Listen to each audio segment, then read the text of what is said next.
Le kabyliste permanent Claude Machala, de retour sur ce plateau de Tac au Tac. Je l'ai reçu la fois passée, mais les gens ont réclamé, les téléspectateurs ont dit non, Madame Nicole, il faut qu'il revienne, les kabyliste permanent, parce que tout ce qu'il a dit était vraiment touchant, quoi. Alors, je l'ai appelé, il est revenu, comme il est toujours disponible. Je reçois pour vous Claude Machala, Madame, Monsieur, bonsoir. Claude Machala, bonsoir, bienvenue. Bonsoir, maman. Comment allez-vous? On est debout. La fois passée, c'était chaud. Et de premières pierres que l'on pose, ça et là, voilà, c'est ça. Ah, c'est une très bonne chose. Alors, en tout cas, merci pour votre disponibilité de revenir dans Tac au Tac Magazine. Je ne peux que venir, oui. Voilà. Alors, machallah, nous allons un peu revenir sur le déguerpissement de Zoé Kabila, parce que c'est vraiment l'actualité. Zoé Kabila a été déguerpie de sa maison de la Gombe. Le ministre de l'Urbanisme et Habitat plus Mouabilou dit que cette parcelle Kérélé appartient à l'État que Zoé avait mal acheté. Pourquoi seulement acheter les parcelles de l'État? Mais pourquoi? Vous savez, la Constitution est claire. Tout Congolais libre de s'établir là où il veut, en RDC. Il ne s'est pas mal établi. D'abord, comme tel, directement, cette parcelle, la responsabilité de la propriété revient à une personne morale, c'est-à-dire une entreprise. Et cette entreprise avait acquis cette parcelle auprès d'une autre entreprise.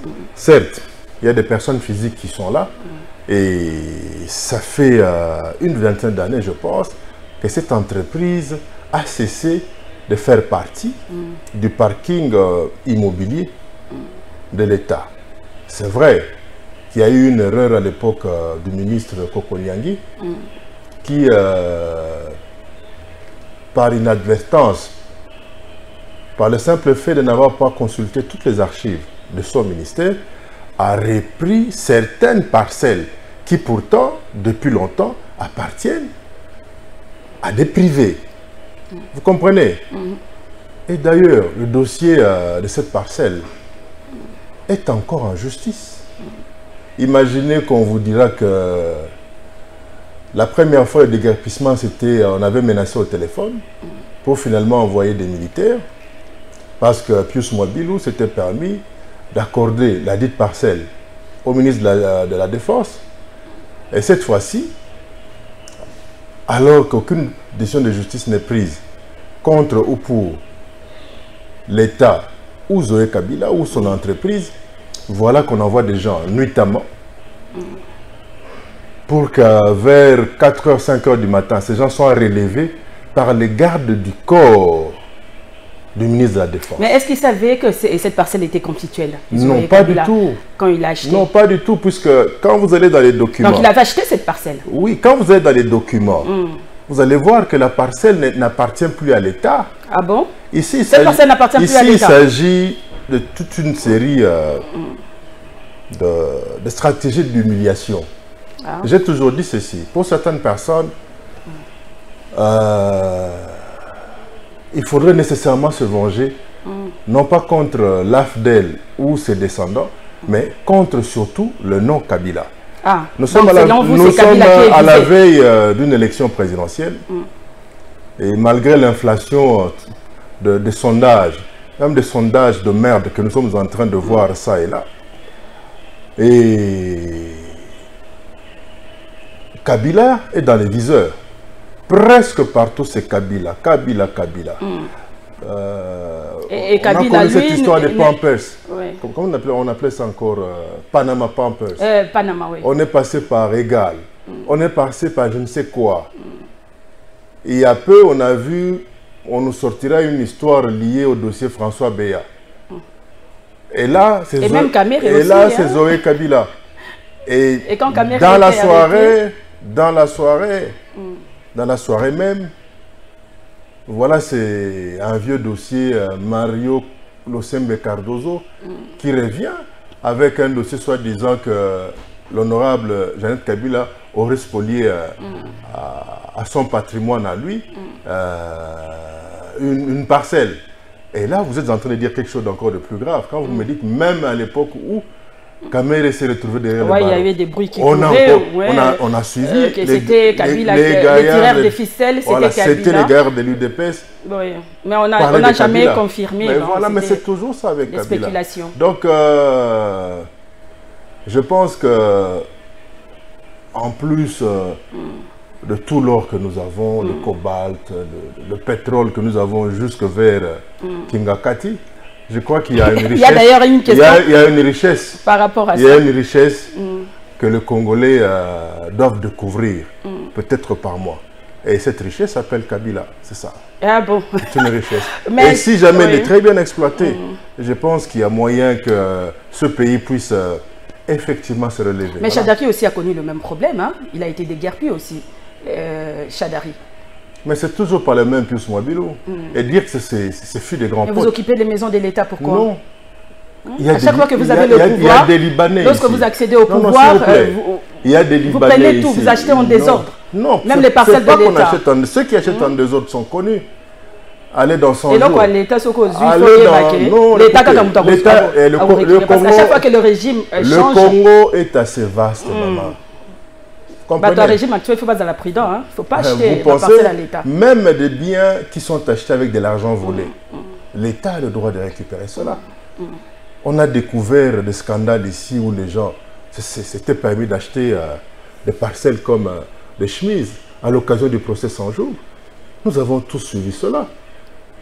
On a même suivi, on a appris lors de ce procès qu'un banquier s'était fait réclamer comme ça une cinquantaine de millions de dollars qu'il avait perçu illicitement, illégalement dans le cadre de ce projet 100 jours. Souvenez-vous. Mais que pense alors votre famille politique ou Joseph Kabila par rapport à ça? C'est quand même une humiliation de voir, il fut quand même gouverneur, Zoé Kabila, être humilié, chassé de la maison comme ça. Non, ce n'est pas une humiliation. Ce n'est pas qu'il a passé nuit à la Belle Étoile. Ça, c'est l'un de ses bureaux privés. Vous comprenez? Et humilié, je ne pense pas. C'est qu'il a résisté alors, parce qu'il était peut-être prévenu. Il n'a pas résisté. La preuve est qu'on a sorti calmement les histoires, malgré que ces militaires trop zélés se sont permis d'en casser certains le savent bien, mais on a vu des gens humblement venir avec des camions, récupérer ce qu'ils pouvaient récupérer et partir. Donc, selon sans faire un bruit. Et ils attendent que la justice puisse trancher. On nous a parlé d'un état de droit. Nous espérons qu'à l'occasion de cette bévue, de cet excès de zèle, de cette tentative, cette énième tentative d'humiliation, sachez que vous serez dehors. S'il vous plaît, si vous voulez vous servir de cette tribune pour faire passer un pareil message, je ne serai pas d'accord avec vous, madame. Non, parce que ne vous ce qui appartient à l'État et à l'État, il ne faut pas acheter. Il y a des endroits, il y a Kinkole, il y a des espaces partout. Mais pourquoi seulement des maisons de l'État, des immeubles de l'État, tout ça?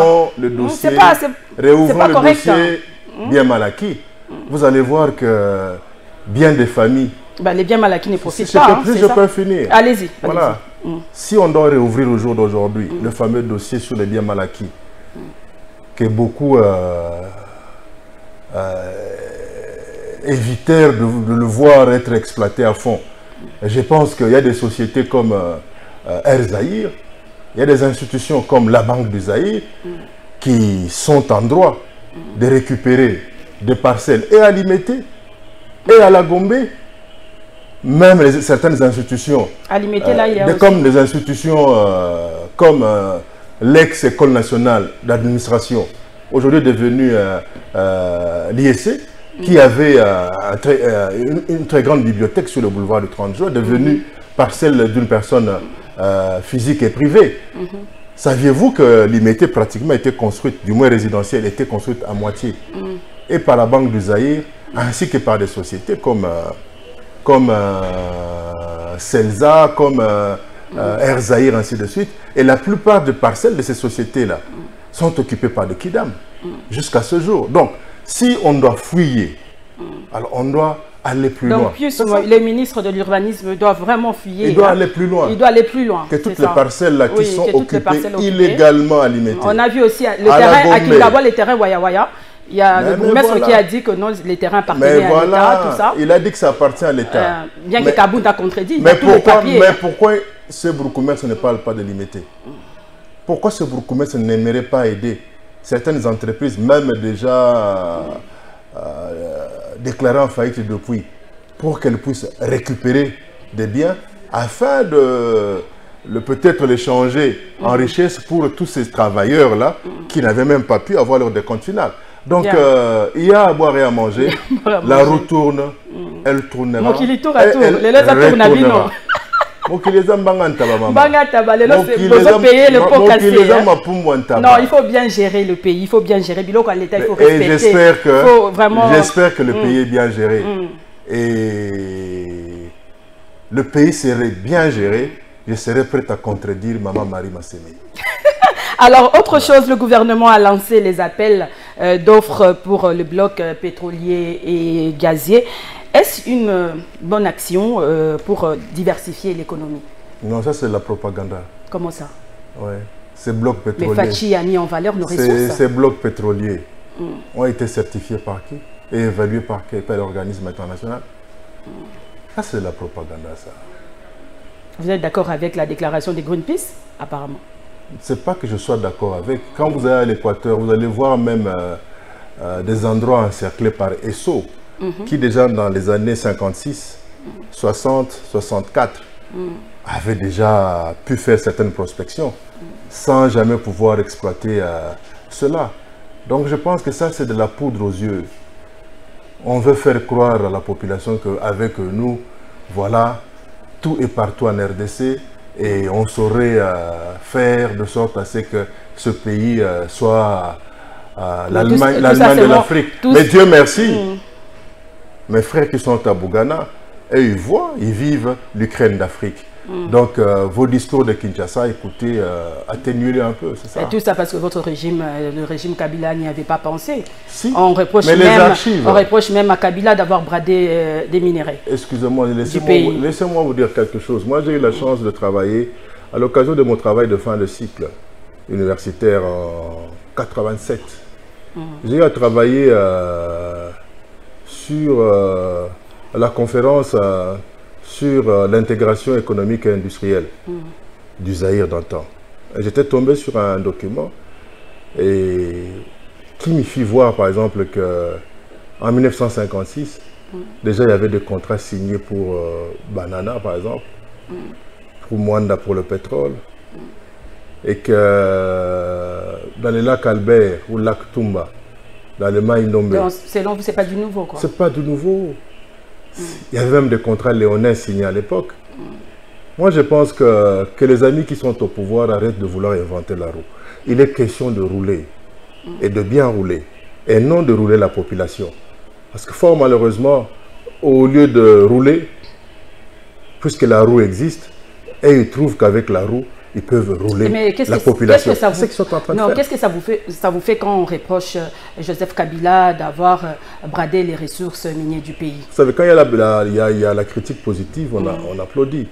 Mais quand on se permet de vouloir présenter Kabila comme un prédateur, là, je ne suis pas d'accord. La preuve est qu'ils sont arrivés... On aurait même appris qu'à Kingakati, là-bas, il y avait des blocs. Écoutez, ils sont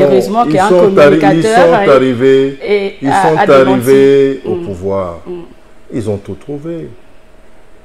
Ils ont même trouvé un nouveau code minier. Ce code qui permet et qui va permettre désormais à notre gouvernement d'avoir assez de ressources pour réaliser ces différentes promesses électorales. Tel n'est pas le cas. Je crois qu'au jour d'aujourd'hui, la RDC est classée parmi l'un des pays les plus grands producteurs de maquettes. Voilà, c'est ça la RDC. Il y a des maquettes partout. Même le poulet béton, ce n'était qu'une maquette. Donc c'est pour vous dire qu'on aura tout vu avec ce pouvoir ici. Le poulet béton, ce n'était qu'on nous a montré une maquette de ce poulet dans un carton. Vous n'avez pas fait mieux, hein, vous non plus. Vous pensez? Écoutez, la croissance macroéconomique. Mais au jour d'aujourd'hui, pourquoi les gens... Votre régime,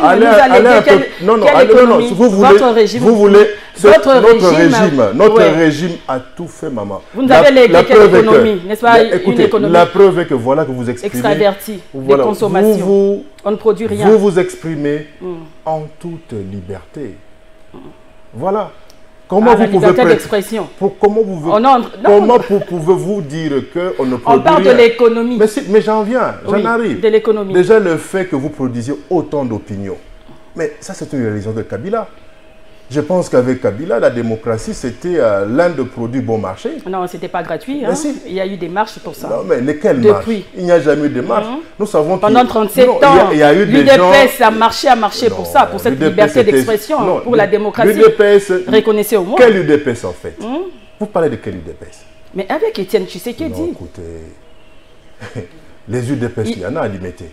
J'ai dit Étienne Tshisekedi pendant 37 ans. Quand je parle de 37 ans de lutte, mais soyez, vous savez au moins de quel UDPS je parle? Non.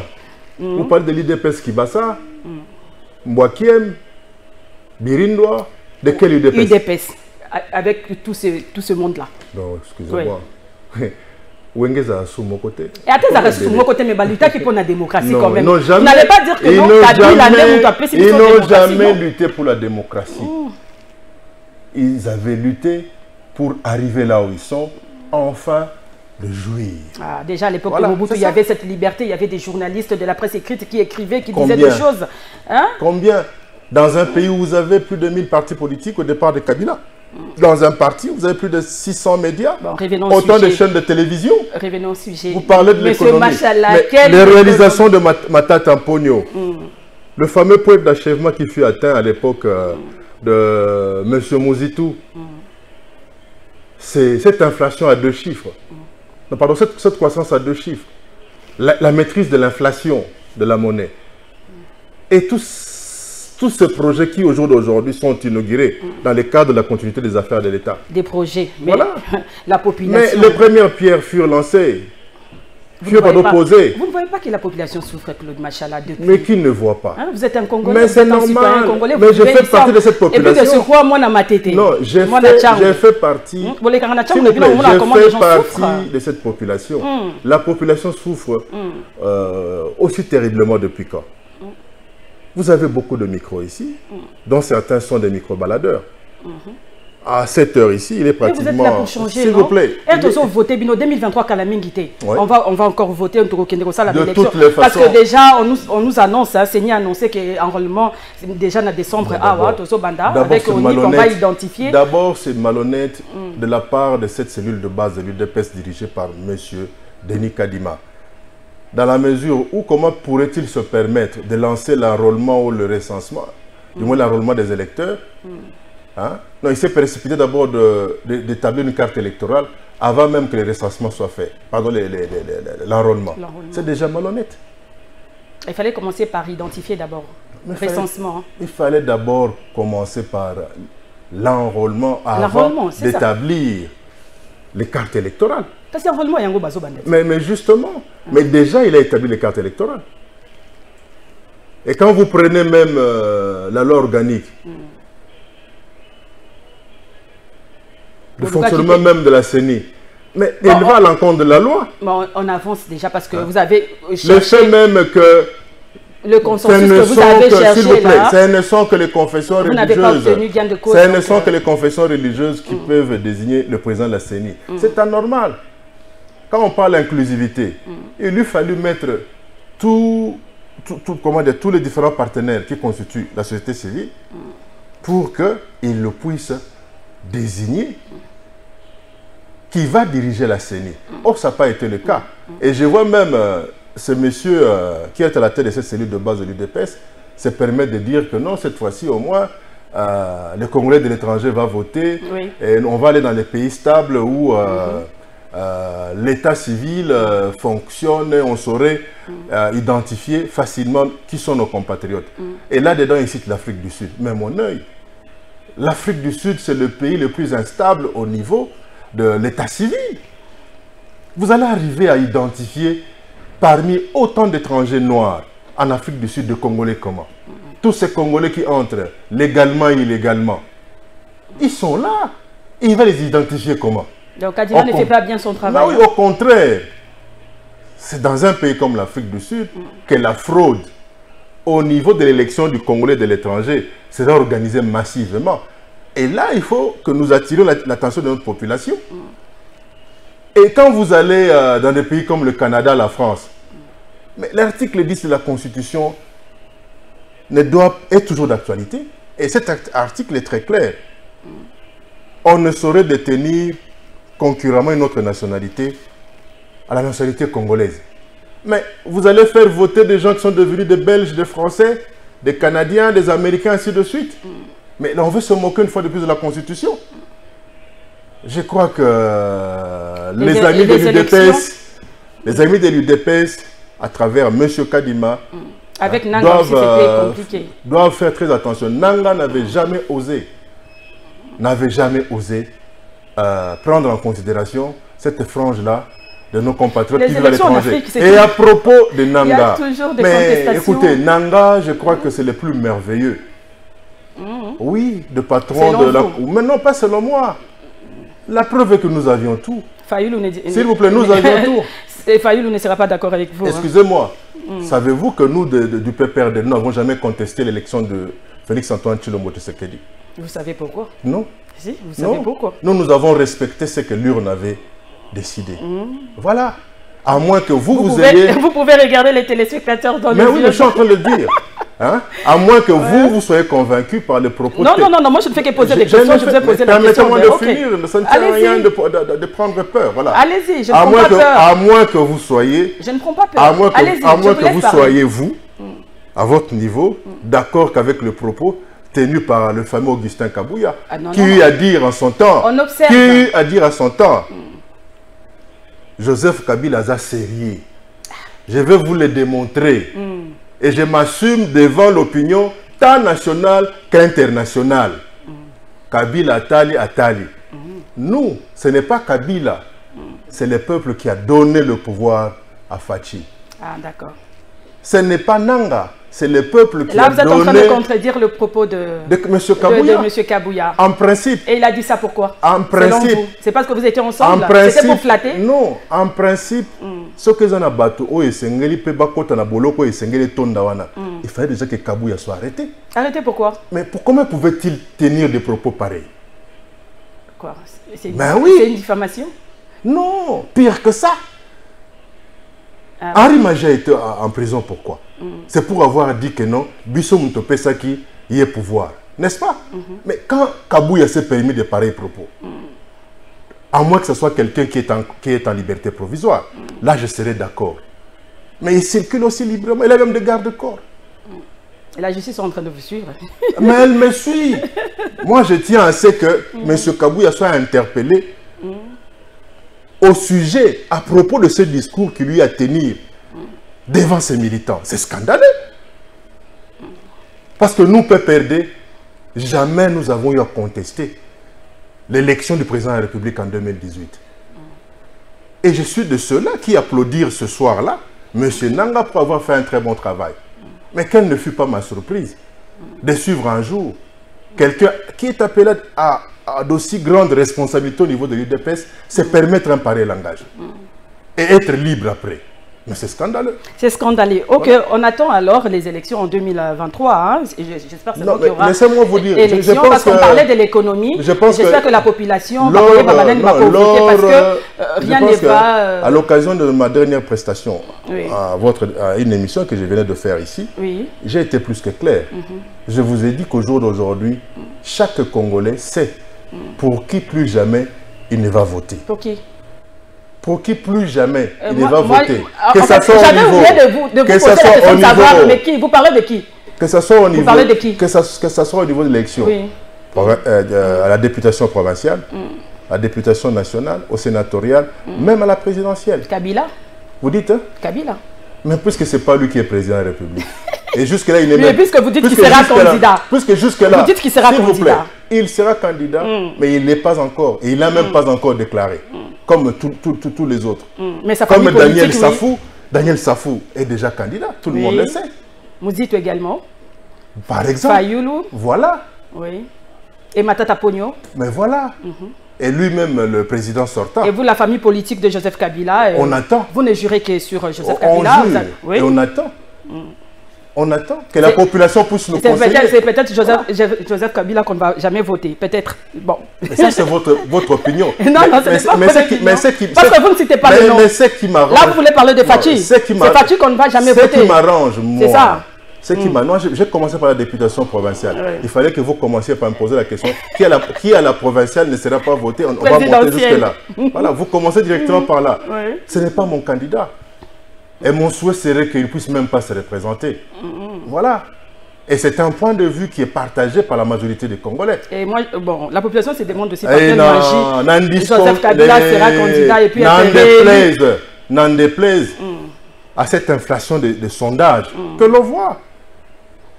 Et la manière dont vous avez géré les pays pendant 18 ans, là, vous pensez vraiment que Kabila sera... J'aimerais vous dire quelque chose. Il va revenir aux affaires. Kabila a beaucoup fait, mais il n'a pas tout fait.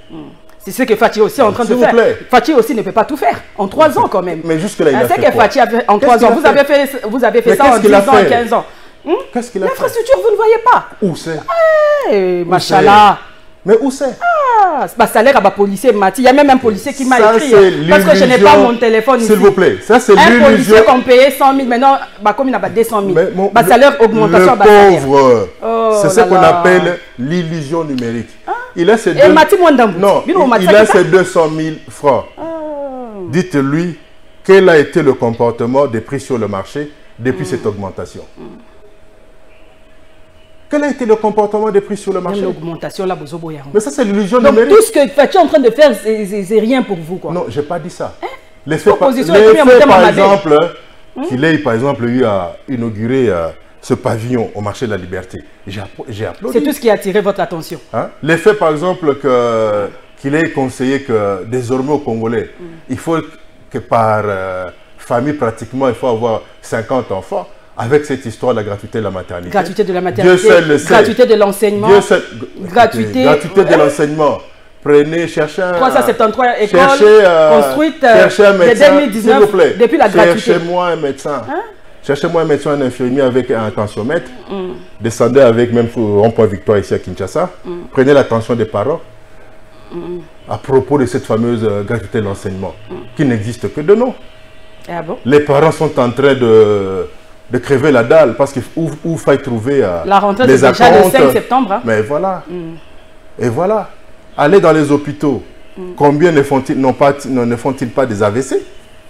Mais voilà. Bien, alors nos dirigeants quand même, tout ça c'est de votre faute, hein, les politiques quand même, essayez aussi de changer les choses. Essayez d'accompagner le pays. Les politiques n'accompagnent pas, n'aident pas le pays. On ne fait que ça. À Manon, là-bas. Le malheur, excusez-moi, le malheur est que c'est comme Kabila l'avait dit peu de temps avant de quitter le pouvoir, que là où il a surtout échoué, c'est de n'avoir pas réussi à changer la mentalité. À transformer l'homme congolais. Voilà, l'homme congolais n'a presque pas évolué. Mais ces pays l'ont transformé aussi. Hein. Kabila, quand il est arrivé au pouvoir, il n'était pas...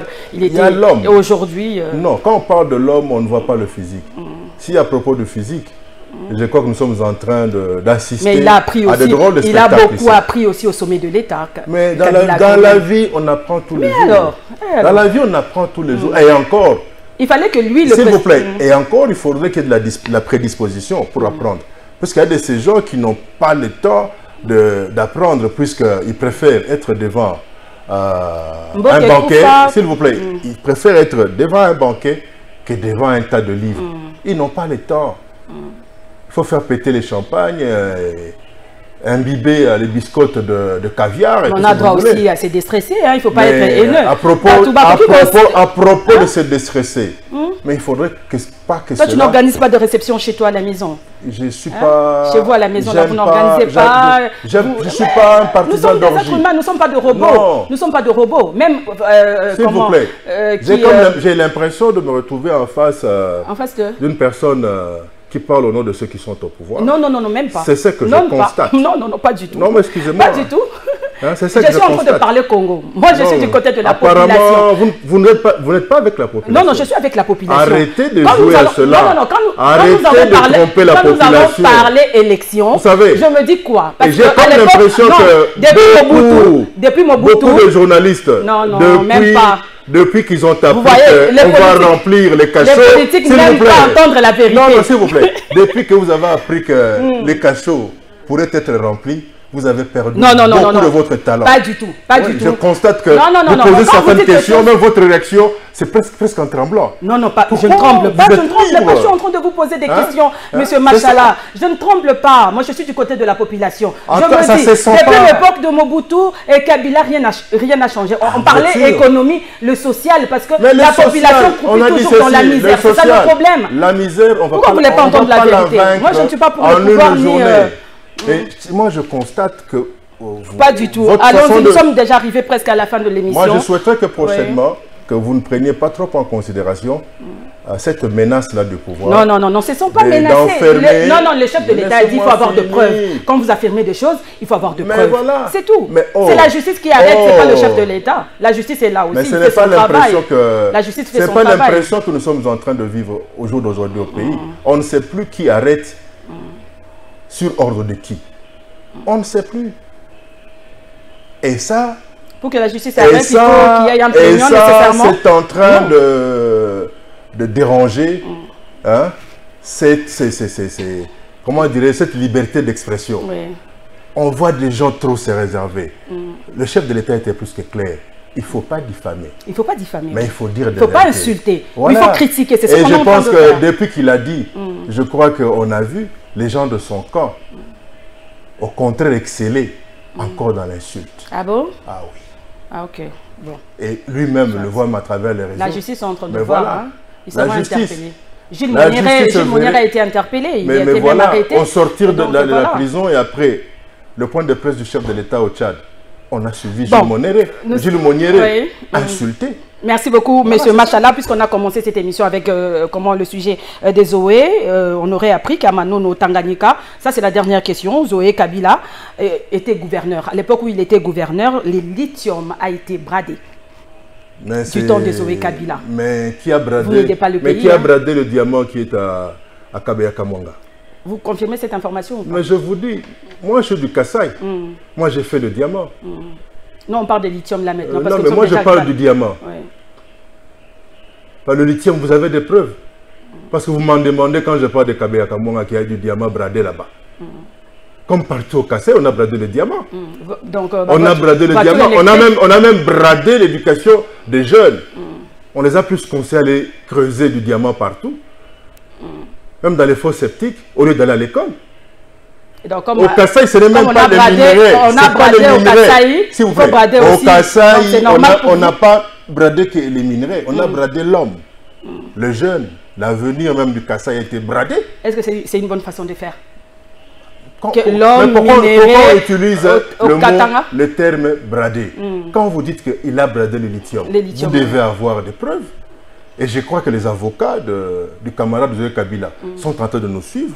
Que voilà, il y a une journaliste qui affirme, je n'affirme pas que durant votre mandat... Je suis en train de parler au conditionnel. Non, écoutez, tout le monde commence à n'utiliser que le conditionnel. Les journalistes... Non, il ne faut pas faire le malin. On ne peut pas confier. Ici, c'est le nom Kabila. Ici, c'est le nom Kabila. Non, quand on n'a pas eu confirmation, on parle au conditionnel. L'homme de la rue, l'homme de la rue a difficile à différencier le conditionnel et l'autre forme de langage. Voilà. Bah, comprendre. Je ne pense pas. Vous dites qu'il aurait bradé. Oui. Et cela n'arrive qu'en ce moment-ci où il a été déguerpi de ce bureau. C'est encore purement politique. Mais c'est quoi la démarche? C'est toujours Kabila qui est visé. C'est ça. Et M. Kabila ne parle toujours pas, il ne dit rien. Hein. Laissez-moi vous dire qu'au Kassai, on a bradé l'homme. On a bradé l'homme. À l'occasion de la libéralisation, l'exploitation et du commerce du diamant. Merci beaucoup. Et ça, vous ne le déplorez pas. Comment vous pouvez dire ça? Et l'homme a été bradé jusqu'à Kabeya Kamwanga. Et ça, vous n'en parlez pas.